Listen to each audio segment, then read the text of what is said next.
You can see the fiberglass just dancing around in the sunlight. That's insane.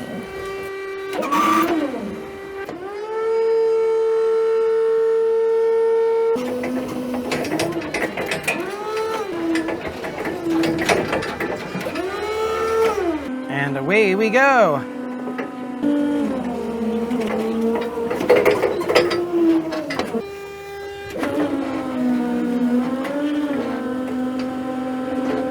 All right, let's go jump up on the roof and we'll start pulling those off.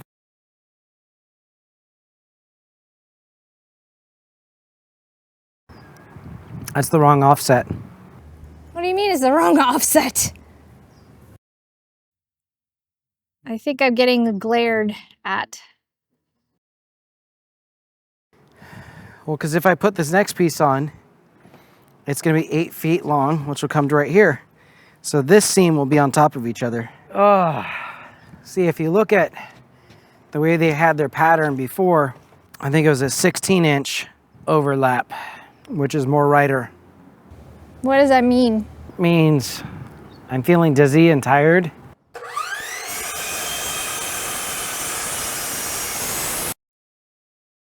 All right, so now we have 4 pieces out of 4 pieces that we need to make the frame or the skylight. I'm using a curb-mounted skylight instead of a deck-mounted skylight. I just did that because I like to make sure that I have all the step flashing and everything done properly. I've heard that deck-mounted skylights are better, but I don't understand why. The old one we had was deck-mounted and it leaked because the aluminum is below the shingles. So I don't understand how that drains. Maybe you could tell me, but I'm going to go with a curb mounted, make sure that all my moisture is going where it's supposed to go out of the building.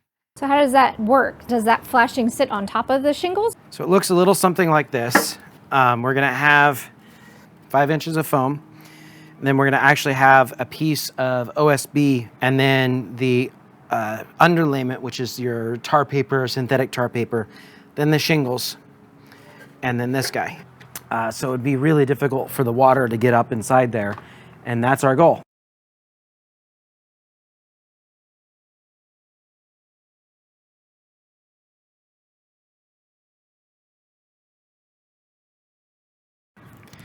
So I wasn't loving the way that the 2-inch screws were working. I'm going to step up to 2.5. And part of the reason why I did that is, if you look, it's got a 3/4 inch thick piece of roof decking, which means I don't have a ton of strength down in the actual stud. So I'm going to use these little bit longer ones. Okay, so we'll see if we can get one side in. We're in on that side.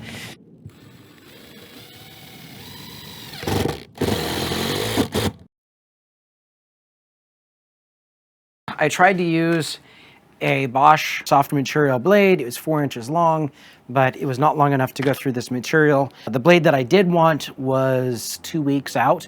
So I made a blade out of a Sawzall blade that was mostly dead anyway. So we'll see if this works.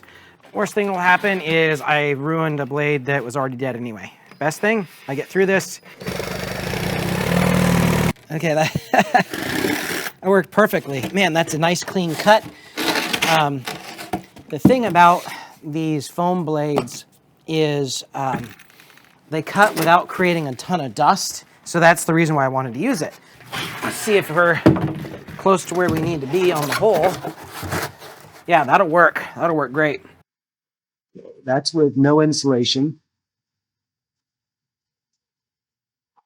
One layer of insulation.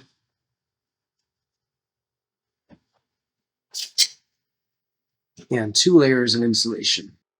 Arizona Cocktail Week is back in town, so we decided to take a couple days off and brush up on our gin education. I looked up at the ceiling here in this 1918 warehouse, and it looks like it used to have some bat insulation. It reminds me of why we're doing what we're doing. That's a little spooky. What's spooky? Just the fact that she's holding that much weight. Yeah, it doesn't love it.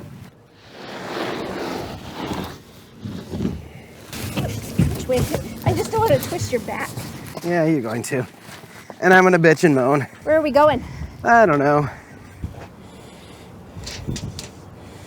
These lines aren't even like close to where you'd expect them to be. They didn't look like they were printed very well. They're not. That black line approximately to this blue line.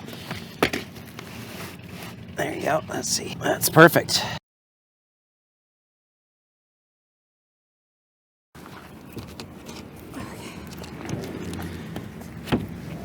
Okay, back to me. Nice. Okay, this one you're gonna go 1/4 inch bigger than your measurement, not TFR'd. I actually did go a little bit bigger last time too. Where did I put the pencil? Oh God. There it is. It's the whole segment of where's Ryan's pencil? Where's Ryan's ...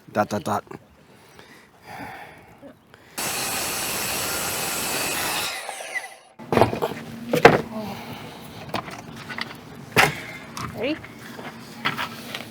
Nope. No? You? No. Okay.